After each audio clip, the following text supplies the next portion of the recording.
15:10, pero por la gracia de Dios soy lo que soy. Son palabras del apóstol Pablo.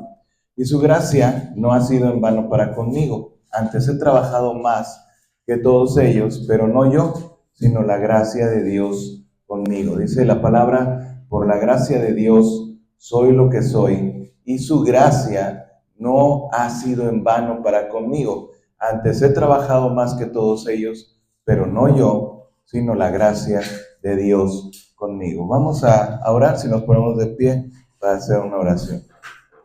Padre, te damos gracias, Señor, en esta mañana, que podemos venir a escuchar tu palabra, que podemos abrir la Biblia. Te pedimos para que tú, Señor, seas el que complete cada una de las palabras, Señor, que en un momento dado no se llegan a decir o no se dejan entender, pero que realmente seas tú, Señor, el que alumbres con tu Espíritu Santo esta enseñanza, Señor. Háblanos, bendícenos, ayúdanos, Señor, suple la necesidad de cada persona que hoy está presente, los que escuchen el mensaje a distancia y aún las personas que después también lo van a escuchar. Padre, que sean bendecidos, que tu palabra hoy alumbre el corazón. En el nombre poderoso de Jesús. Amén. Amén. Podemos tomar asiento. Entonces, dice la palabra de Dios, por la gracia de Dios. Sí, ya lo podemos quitar. Generalmente la expresión de por la gracia, hoy en día se habla mucho acerca de la gracia de Dios. Y hemos estado hablando acerca de las doctrinas básicas de salvación, hemos hablado acerca del arrepentimiento, hemos hablado de las características de un hijo de Dios, hemos hablado acerca de la fe, pero también queremos hablar acerca de la gracia. ¿Por qué de la gracia?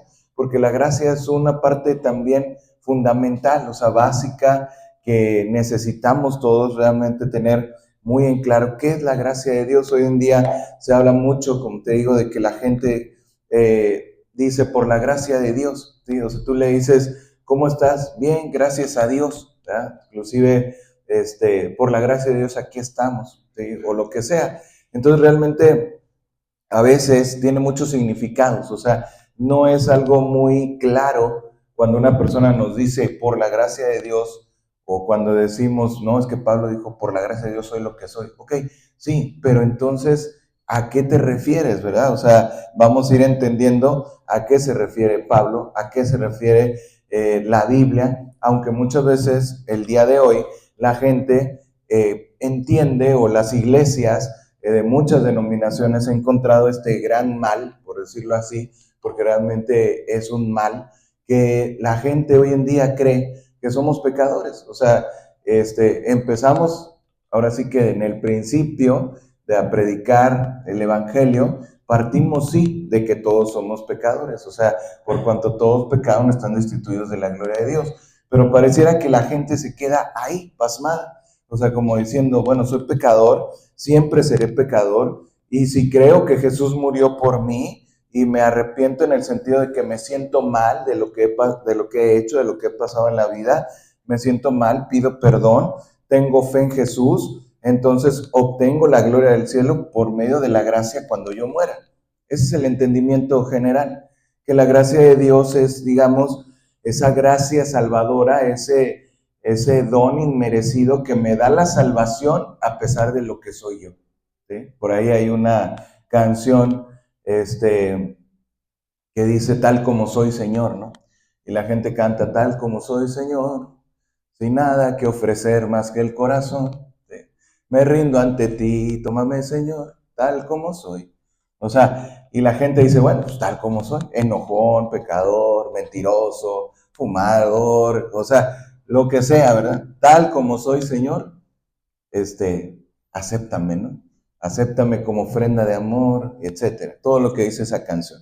Y muchos entendimientos así. Entonces, ellos realmente no creen que Jesús quiere hacer una obra y por medio de nosotros, la cual seremos dignos de caminar con Él. Dice Apocalipsis 3:4, vamos a ver.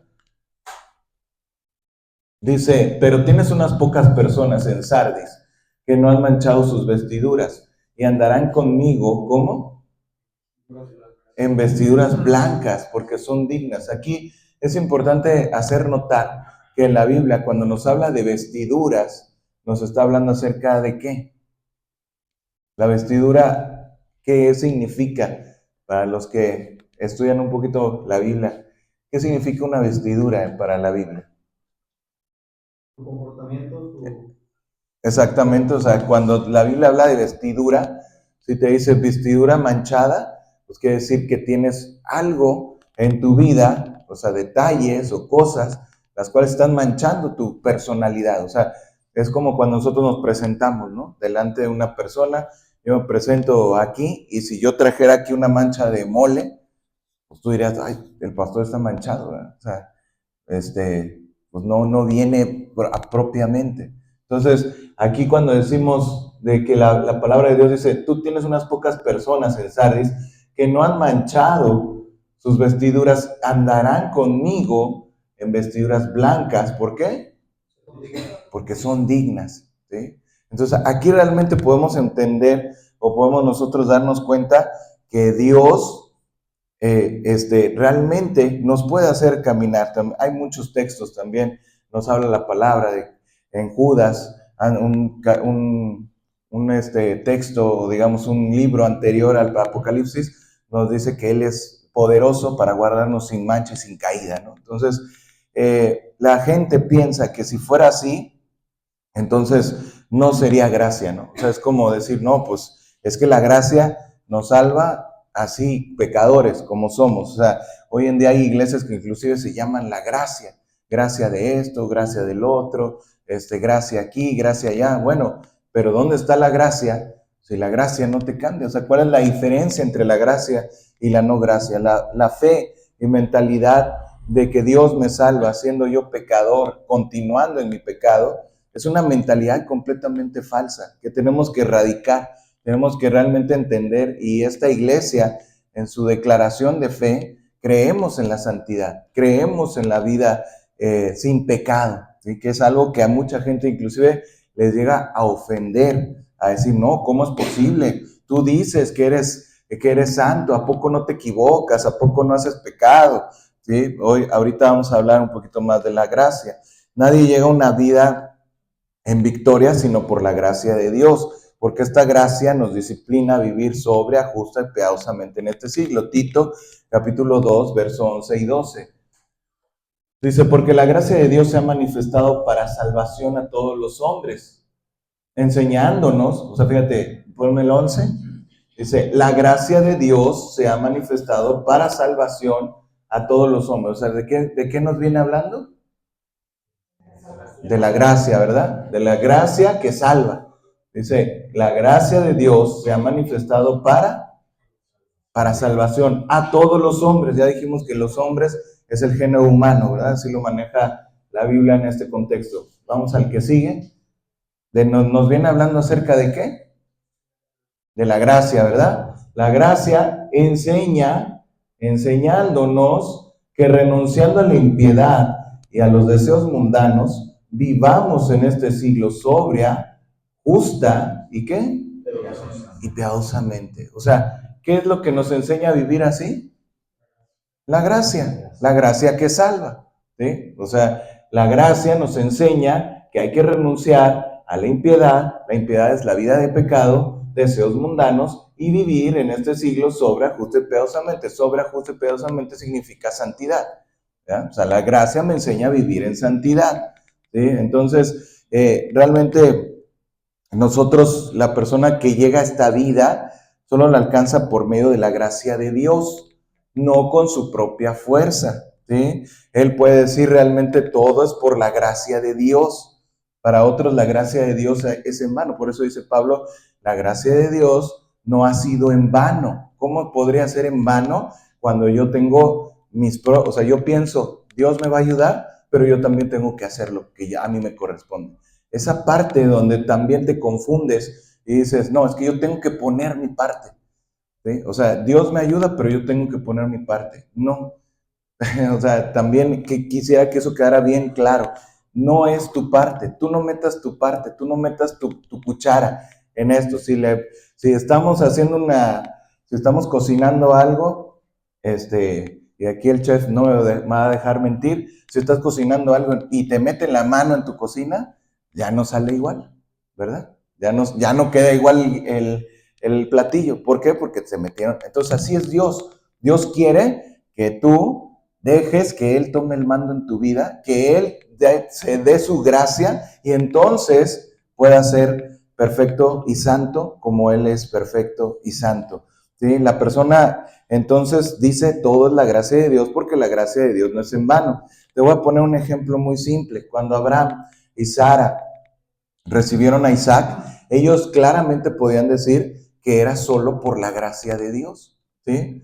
O sea, ¿qué hizo primero Abraham? Dijo, no, pues no puedo tener hijos, ¿no? Y le quiso ayudar a Dios. Dijo Sara, no, pues ya somos muy viejos, ¿cómo le vamos a hacer? Vamos a ayudarle a Dios. ¿Y salió bien esa ayuda? No, ¿verdad?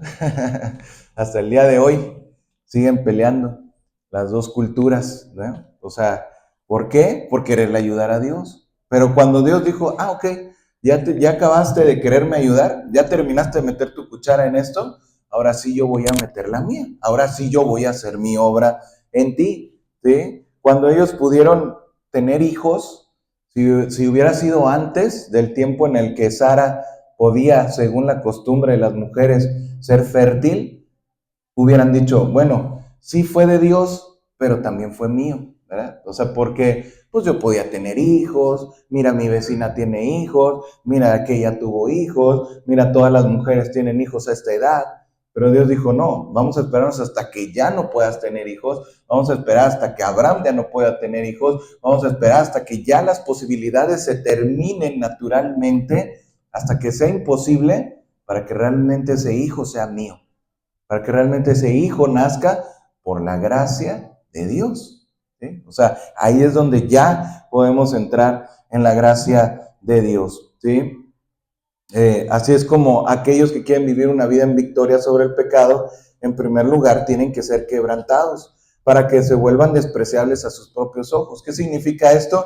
Que no tengan fuerzas para vivir en su propia vida. O sea, ¿por qué Dios deja, en otras palabras, la ley? ¿Por qué existe la ley? Muchas personas dicen, la ley existe para romperlas, ¿no? O sea, las reglas existen para romperlas, ¿sí?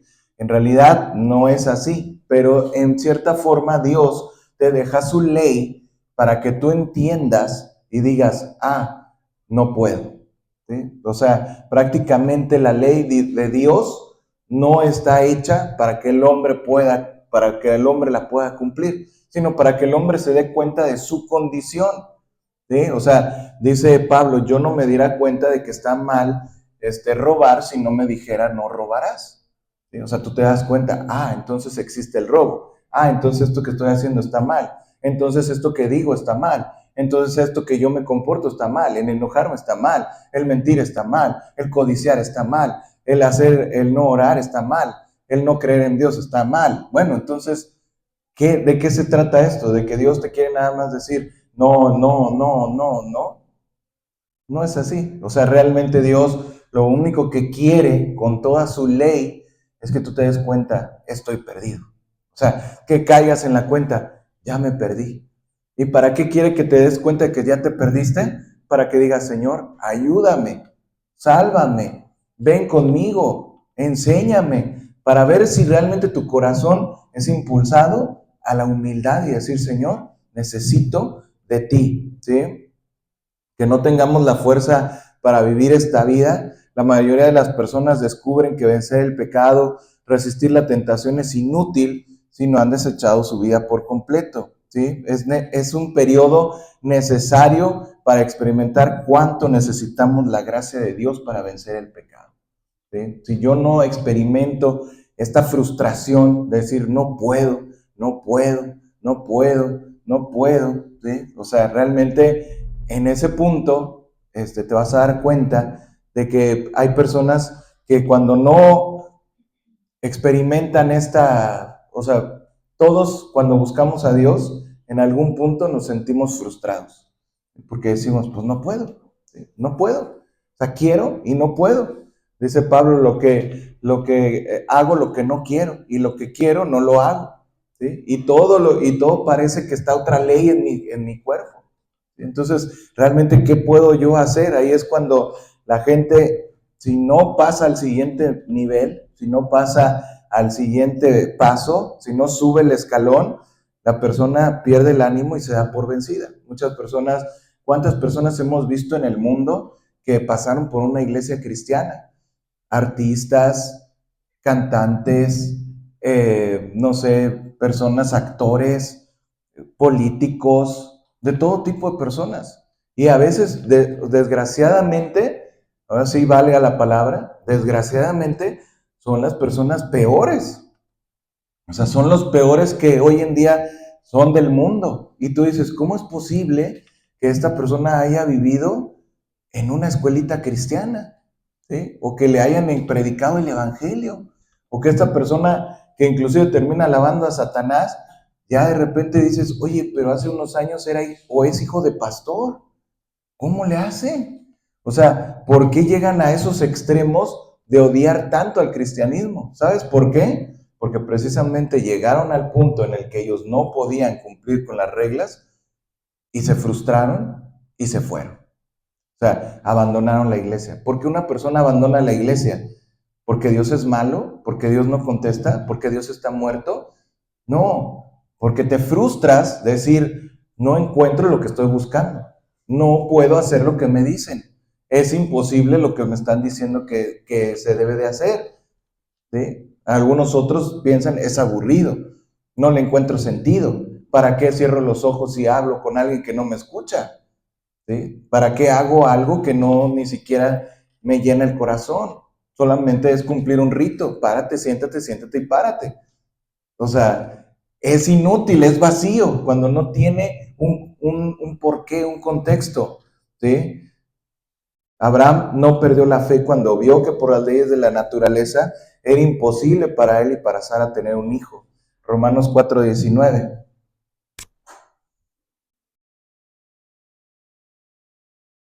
Y no se debilitó, está hablando de Abraham, en la fe al considerar su cuerpo que estaba ya como muerto, siendo de casi 100 años, o la esterilidad de la matriz de Sara, ¿sí? O sea, él comprendió que si las cosas no ocurrían por la gracia de Dios, la gloria no solo le pertenecería a Dios, por eso las cosas tuvieron que ser de esa manera. Inclusive cuando Isaac estaba a punto de morir, ya lo podemos quitar, cuando Isaac estuvo a punto de morir, que Dios le dice, sacrifica a tu hijo, dice que Abraham pensó que inclusive Dios lo iba a resucitar. O sea, Abraham tenía bien en claro que Dios actuaba en los imposibles. ¿Sí? Por ahí dicen Dios del imposible. Sí, Dios es Dios de los imposibles. Cuando ya se acaban las posibilidades humanas, ahí es donde entra Dios. Y por eso Dios nos pone a veces en circunstancias que parecen inhumanas, que parecen imposibles, que parece que rebasan mi capacidad. Por eso la Biblia nos tiene que escribir en un punto que Dios no nos va a dejar ser tentados más allá de lo que podemos resistir. Porque a veces pensamos, esto ya está fuera de mi alcance. Esto ya, estaba leyendo una versión de la Biblia, donde es un lenguaje más actual, y pone ahí que Jacob dice en un punto, todo está en contra mía, ¿no? O sea, cuando José se fue pues, o sea, estaba en Egipto y de repente sus hijos se van y ya casi está perdiendo a su último hijo, a Benjamín, y dice Jacob, oye, todo está en contra mía. A veces así nos sentimos, ¿no? Todo está en contra de mí, todo está, no hay algo que se me acomode, todo el mundo está en contra de mí. Dice por ahí uno de los muchachos que trabajan con nosotros, que tuvo un día tan malo que dice, ya nada más faltaba que llegara un perro y me hiciera pipí encima. O sea, tan mal te va a veces, tan feo sientes que no hay para ti ese día nada bueno. Dices, todo está en contra de mí. Pero Dios trabaja precisamente ahí, donde está lo imposible, donde está lo peor, donde ya no tienes ninguna cosa que hacer, cuando se acaban las expectativas humanas. ¿Sí? Cuando la persona pierde el ánimo en esta etapa, cree en no solamente está creyendo en Dios, sino cree que en algún tipo de combinación la fuerza de Dios y su propia fuerza. De esa manera Dios no permitirá que tenga la victoria, porque entonces no es por gracia. Si todo es por gracia de Dios, entonces todo es victoria. ¿Sí? Dice Romanos 6:14. Porque el pecado no se enseñoreará de vosotros, pues no estáis bajo la ley, sino ¿qué? Sino bajo la gracia. Algunas personas interpretan que esto quiere decir, entonces no hay reglas. O sea, no estoy bajo la ley, quiere decir que puedo hacer todos los pecados posibles, habidos y por haber, y no estoy bajo la ley. O sea, no. Más bien aquí dice, el pecado no se enseñoreará. O sea, ¿qué quiere decir esto? Que tú no eres un pecador, tú no vas a cometer un pecado, porque el pecado no se enseñoreará de vosotros, pues no estáis bajo la ley. O sea, no estás por obligación, no estás por un mandamiento. O sea, no dices verdad, no es que hables la verdad porque te hice un mandamiento, no mentirás. No, hablas la verdad porque tu padre, déjamelo ahí, hablas verdad porque tu padre te dice que es Dios de verdad. Porque tu Padre no es el Dios de la mentira, es el Dios de la verdad. Por cuanto soy hijo de luz, hablo verdad. Por cuanto Dios me ama, yo amo. Y por cuanto amo, no me enojo con mi prójimo. Por cuanto amo, no le voy a decir una mentira. Por cuanto amo, no voy a ser infiel. Por cuanto amo, soy una persona que obra a favor de los demás, misericordia. ¿Sí? No es por la ley, no estamos bajo la ley. No estoy por la obligación, o sea, obligado estoy a hacer esto y ahí está el esclavo diciendo, no, pues tengo que hacer esto, tengo que servir, tengo que amar, tengo que decir la verdad, tengo que trabajar, Entonces dice Jesús, el esclavo no permanece para siempre en la casa, el hijo sí, ¿sí? Y el hijo hace las cosas porque ve por el bien de su padre, porque ve por el bien de su casa, porque ve por el bien de su familia. ¿Sí? ¿Te has fijado cómo es un empleado cuando es empleado y cómo es un hijo cuando es un negocio familiar? Es algo totalmente diferente. El empleado dice, ya me tengo que ir. O sea, si puedo rascarle 2, 3 minutos más al reloj, pues bueno, pues mejor, si me dicen, tienes que llegar hasta 5, 15 minutos, los 15 minutos me los echo porque no quiero estar en el trabajo. Si me dicen tengo que hacer esto, pues hasta que lo tenga que hacer. Y si tienes que salir a las 2, a las 3 de la tarde y me dan salida a las 2:45, vámonos.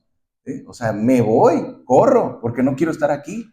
¿El hijo qué va a hacer? El hijo dice, no, tengo que ir a revisar, tengo que ir a ver. A lo mejor no es mi hora de trabajo, pero voy a ir otro día para revisar que todo esté bien. No vaya a ser que los empleos hayan dejado abierto.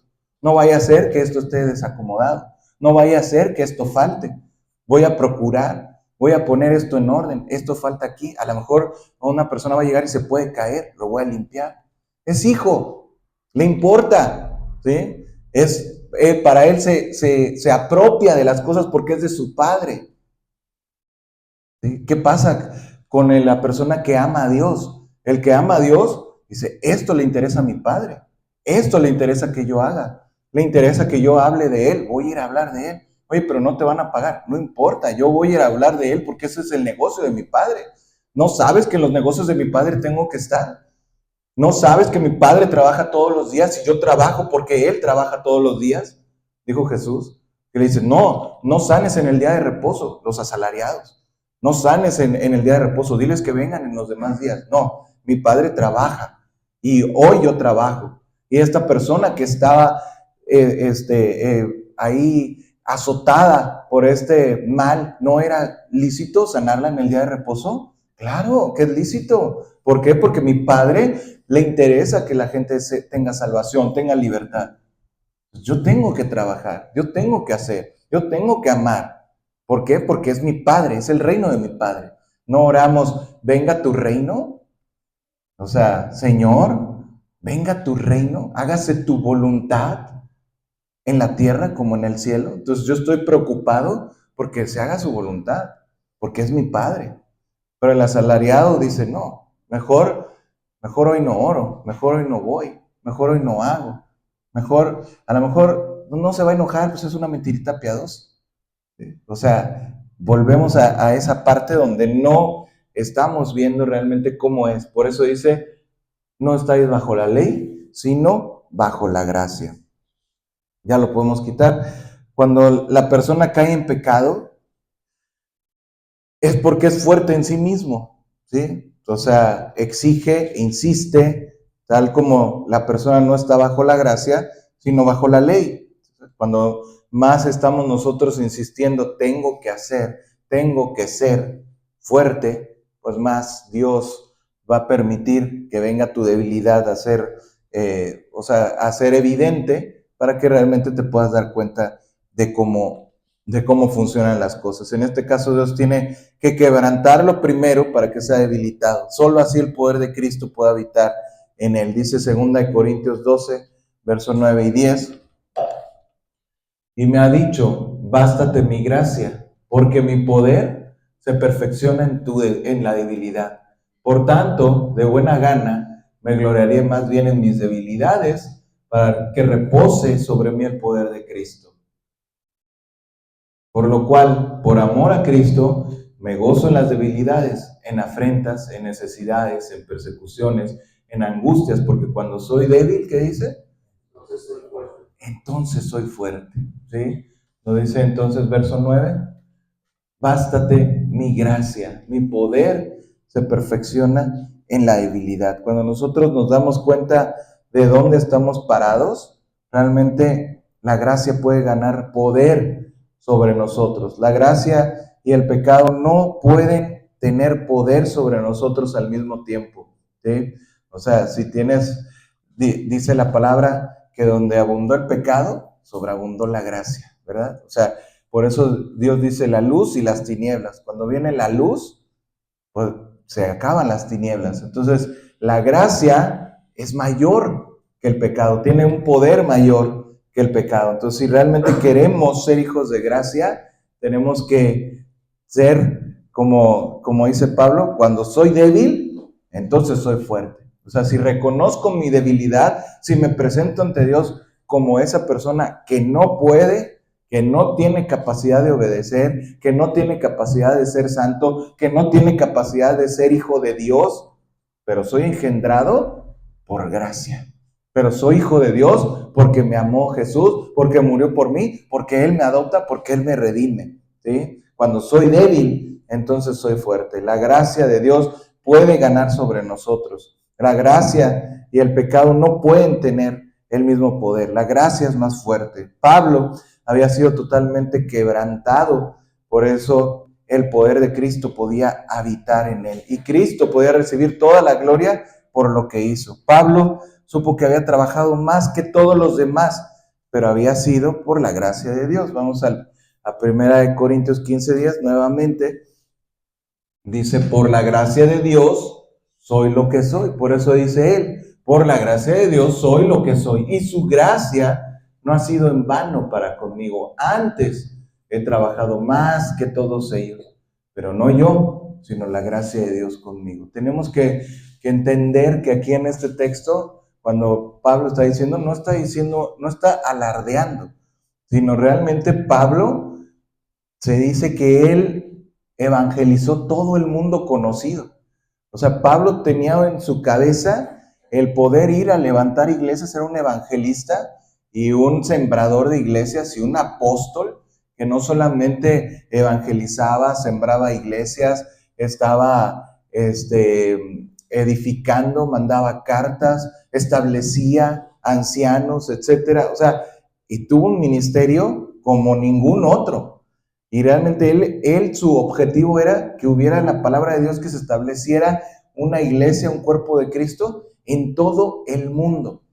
En ese tiempo a lo mejor tú ves el mapa de lo que recorrió Pablo y dices, bueno, no era todo el mundo, no vino a América. Ok, no vino a América, pero tenemos que entender que los hombres en ese tiempo no sabían que existía América. O sea, no se tenía el conocimiento, pero hasta donde Pablo entendió o supo, pues Pablo recorrió todo el mundo. Él dijo, yo voy a terminar todo el mundo de recorrer. Entonces, él estuvo predicando todo el mundo conocido. Los apóstoles estaban en Jerusalén, pero Pablo era el que estaba viajando por todos lados. Y Pablo e imagínate el reto que es estar viajando incluso en diferentes continentes para estar predicando en Asia, en Europa, en diferentes lugares. Y de repente Pablo estuvo predicando, tuvo que cruzar el mar, naufragó, o sea, en los medios de transporte que existían en ese tiempo, ¿no? Entonces realmente vemos en Pablo la gracia de Dios. Y él dice, he trabajado más que todos ellos. O sea, más que todos los apóstoles, él trabajó, él estableció más, él hizo más. Pero dice, no yo, sino la gracia de Dios en mí. ¿Sí?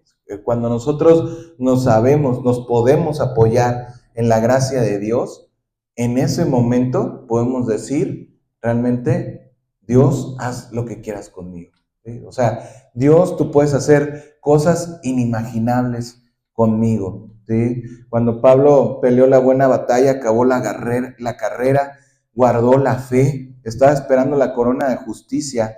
El juez justo le daría él sabía que todo era por la gracia de Dios. Segunda de Timoteo 4, 7 y 8. He peleado la buena batalla, he acabado la carrera, he guardado la fe. Y luego Filipenses 1:20. Conforme a mi anhelo y esperanza de que en nada seré avergonzado, antes bien con toda confianza, como siempre, ahora también será magnificado Cristo en mi cuerpo, o por vida o por muerte. ¿Sí? Esta es la verdadera gracia que nos hace dignos de caminar con Jesús en vestiduras blancas. Muchas personas en estos días sean purificadas y liberadas de esa gracia falsa, la cual desilusiona la vida de victoria, ¿sí? O sea, como hemos visto, muchas personas dicen, por la gracia, ¿sí? Por la gracia, ya no ando por la fe, ya no ando por la ley, ando por la gracia, y significa no tengo que guardar nada de los mandamientos, no, al contrario. Judas 3 y 4 dice, amados, por la gran solicitud que tenía de escribiros acerca de nuestra común salvación, me ha sido necesario escribiros, exhortándoos que contendáis ardientemente por la fe que ha sido una vez dada a los santos. ¿Viene otro texto? No. Regresamos. Entonces, tenemos realmente que hablar muchas veces acerca de estas doctrinas para saber la gracia que salva, ¿sí? Como vimos Romanos, si me puedes regresar a Romanos 6:14.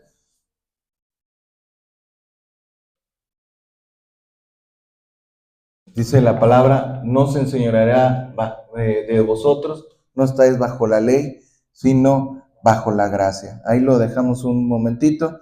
Si la persona todavía practica pecados como mentiras, enojos, codicias, avaricia, rencores, pero dice que está en la gracia, ¿es salva? No, no es salva, ¿sí? Y tenemos que entender esta parte muy importante, porque cuando nosotros hablamos acerca de la salvación, estamos hablando acerca de un tema eterno, de tu alma eterna, ¿sí? O sea, de la salvación eterna, no solamente salvo de que tengas una comunión con Dios en esta tierra, sino que realmente tienes esa paz de que el día de mañana, si te mueres, vas al cielo. O si te mueres y no estás en salvación, pues vas a la condenación eterna. No, no podemos esconder o no podemos ser amables a veces en ese punto, porque si algo, o sea, si aquí salieras y hubiera algo que te va a hacer daño inmediatamente saliendo, y yo no te digo, no te aviso, oye, afuera están unas personas armadas, y yo no te digo, yo lo sé, yo no te digo, y sales y llevas el daño, entonces, ¿qué dirías? Oye, pues qué mal, de tu parte tú sabías, nos hubieras advertido. Igualmente, o sea, algo peor, si tú te mueres y no estás en Cristo, no estás en la gracia, pues la palabra de Dios dice que vas a ir a una condenación eterna. Entonces, por eso se hace indispensable, muy necesario, hablar acerca de las doctrinas de salvación. ¿Sí? La falsa gracia no salva. Por eso decimos, una oración no te va a salvar. Un acepta a Cristo no te va a salvar. ¿Sí? Un simplemente voy a hacer esto y voy a seguir en mi misma vida, no te va a salvar. ¿Sí? Dice Judas 4, no sé si lo tenemos.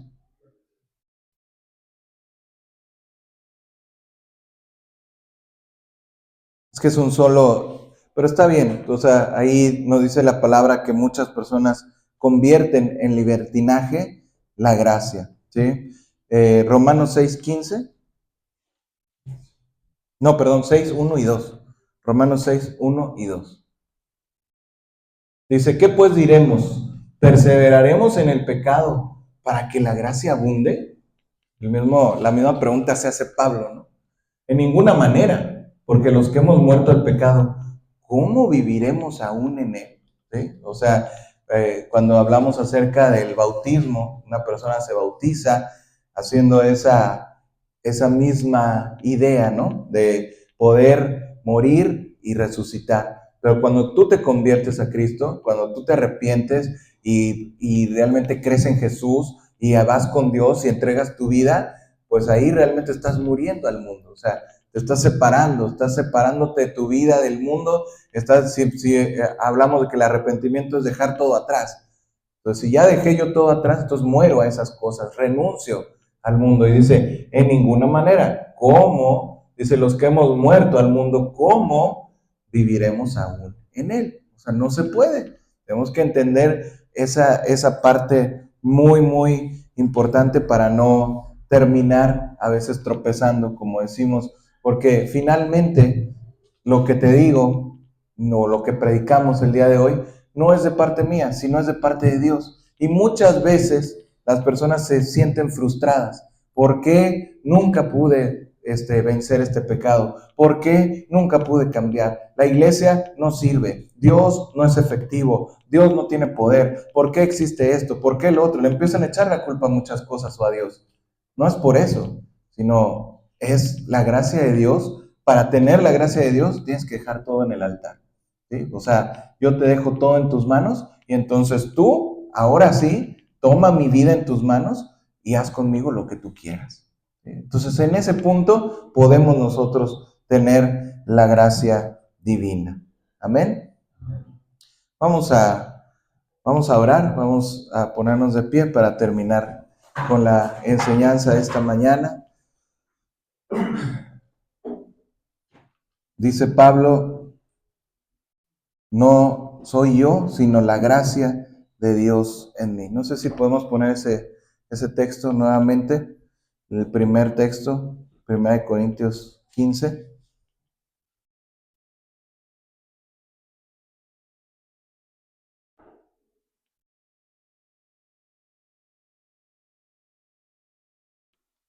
Dice, pero por la gracia de Dios soy lo que soy, y su gracia no ha sido en vano conmigo.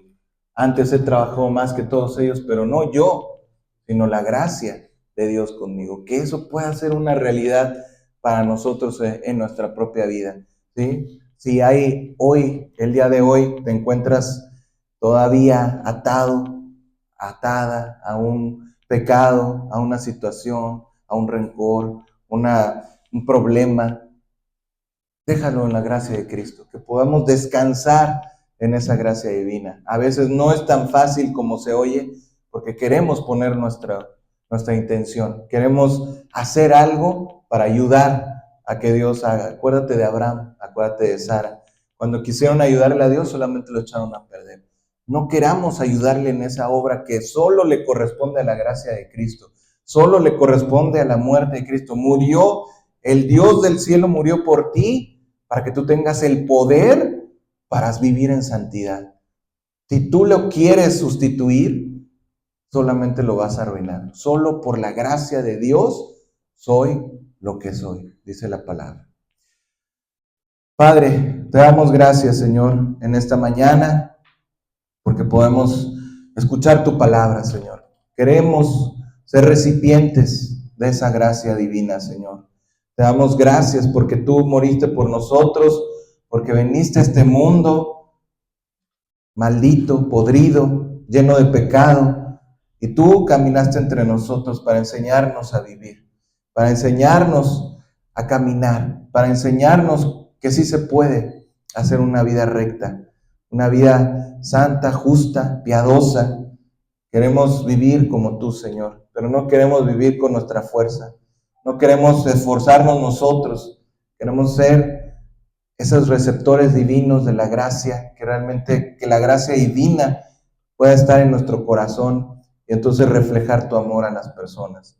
Gracias, Padre, por hablarnos. Gracias por permitirnos por permitirme a mí predicar en este día, solo por tu gracia, Señor. Gracias en el nombre poderoso de Jesús. Amén.